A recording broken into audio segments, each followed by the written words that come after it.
بيقول لك ان الرسول امرنا ان نقرا 3 سور بعد كل صلاه.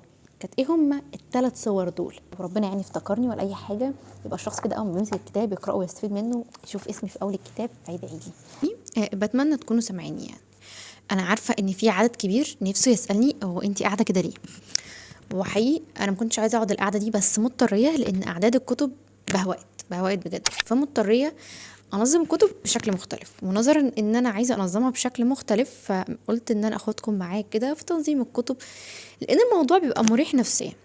انا مجبتش مكتبه لسه ومش هعمل حاجه فظيعه، ولكن احنا طلعنا كتب، مجموعه كتب هنشوفها دلوقتي، هي موجوده جنبي.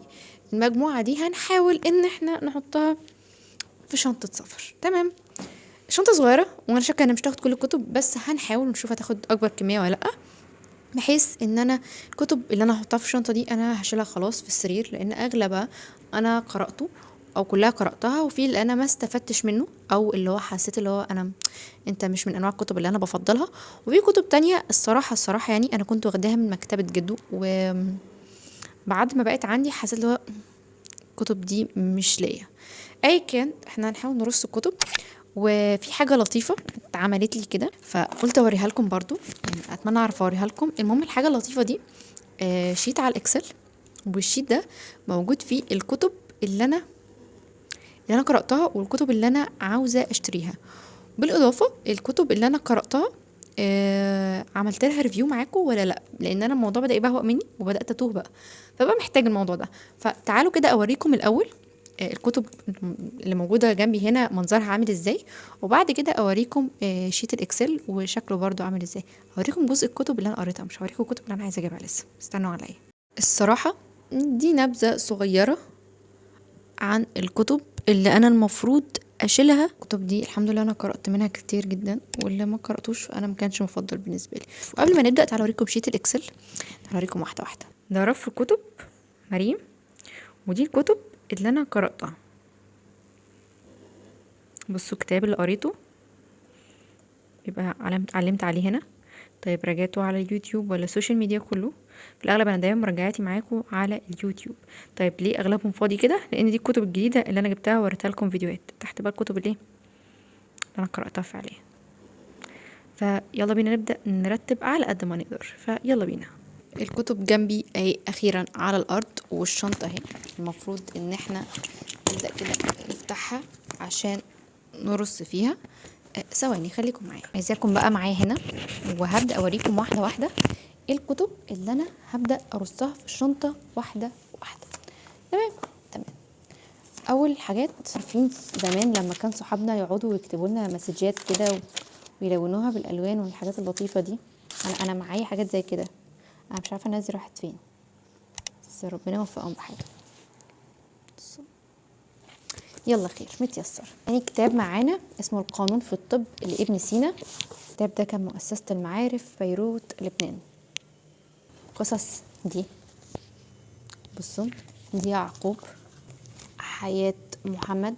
بصوا كتاب قصص الأنبياء. عندنا ملحمة السويس، حرب العاشر من رمضان، حقائق ووثائق للعبرة والتاريخ، بقلم حافظ علي أحمد سلامة. حافظ سلامة رحمة الله عليه، كانت الطبعة الثالثة. الكتاب كان ب 12 جنيه يا جماعة، ب 12 جنيه. قائد المقاومة الشعبية في السويس، المجاهد حافظ سلامة. قالوا كده الصف الأول الثانوي برضو عنترة بن شداد. وعندنا قصة في أعماق البحار. فاكرين الحاجات دي؟ تقريبا الحاجات دي محدش هيلاقيها غير عندي أو حاجة زي كده. موسوعة الثقافية سين وجيم، جده ربنا يرحمه كان بيجيبها لي دايما. الحاجات دي بتبقى فيها أسئلة وأجوبة، الناس اللي بتحب تثقف نفسها وبتحب الإجابات تكون مختصرة.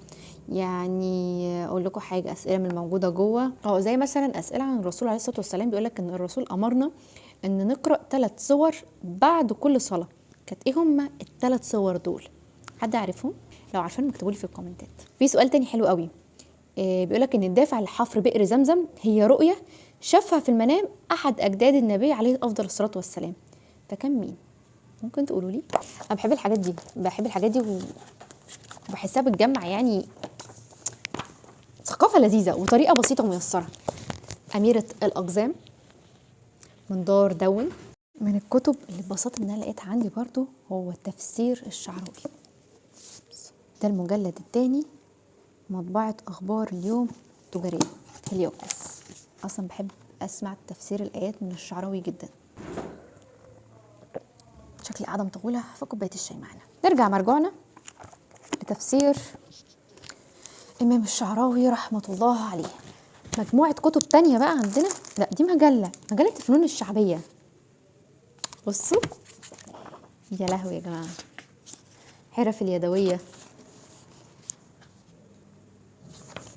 حاسه ان انا لو في مكتبه كبيره عندي، اللي هيقعد معايا هيتبسط قوي بجد. يعني عايزاكم تقولوا لي حاجه مهمه جدا، انتوا ايه الاعمال اللي بتحبوا تقراوها؟ يعني غير الروايات والكتب اللي هي علم النفس وتطوير الذات والفلسفه، هل لكم اعمال كده على جنب محدش يعرف عنها حاجه انكم بتقراوها او كده؟ حابه قوي اعرف الموضوع ده. مش قلت لكم ان انا كنت بحب المعلومات؟ بنك المعلومات 5500 معلومه في الدين والتاريخ والجغرافيا والطب والرياضه والعلوم. عارفين سعر الكتاب ده كان كام؟ 15 جنيه. 15 جنيه يا جماعه، مجلدات كبيره شويتين. من دار الفكر شرح صحيح البخاري، فتح الباري. فتح الباري شرح صحيح البخاري. الحاجات اللي انا شاطره فيها عندي يعني كلها وراثه من جدودي. حاجه انا بعتز بيها جدا. حاسه والله اعلم ان المجلدات الكبيره خلاص خلصت ولقينا لها مكان. كنت عايزه اوريكم حاجه. الموسوعه الثقافيه دي لقيت عليها امضه جده الله يرحمه دسوقي ابراهيم في 1/2015. جده كان لما يجيب اعمال، ولما كنت انا اروح اشتري اعمال وانا صغيره كنت اخدهم اقول له مديلي. كنت بحس قوي بالاعتزاز ده، ان هو الاعمال دي بتاعتي انا وجده، احنا اللي شاريينها، احنا اللي دافعين فلوسها، فعشان لو جيت فيهم بعتها او حد اخدها من عندي وربنا يعني افتكرني ولا اي حاجه، يبقى الشخص كده اول ما بيمسك الكتاب يقراه ويستفيد منه يشوف اسمي في اول الكتاب فيدعي لي. بالمناسبه يعني عشان الناس اللي ما بتعرفش ان انا كاتبه، اكيد كمان غير الروايتين اللي كتبتهم، عملين انا اشتركت فيهم كتابتهم كان عن سمير صبري صانع البهجه.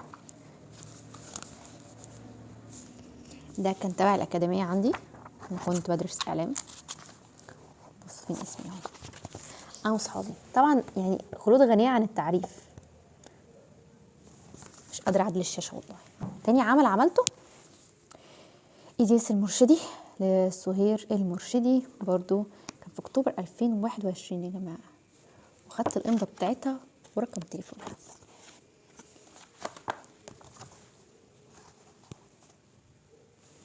عايزاكم ما تزهقوش مني عشان احنا مطولين شويه. عندنا عقيده المؤمن، حياه الرسول عليه افضل الصلاه والسلام، حياه محمد. الكتاب ده من اصدار دار المعارف.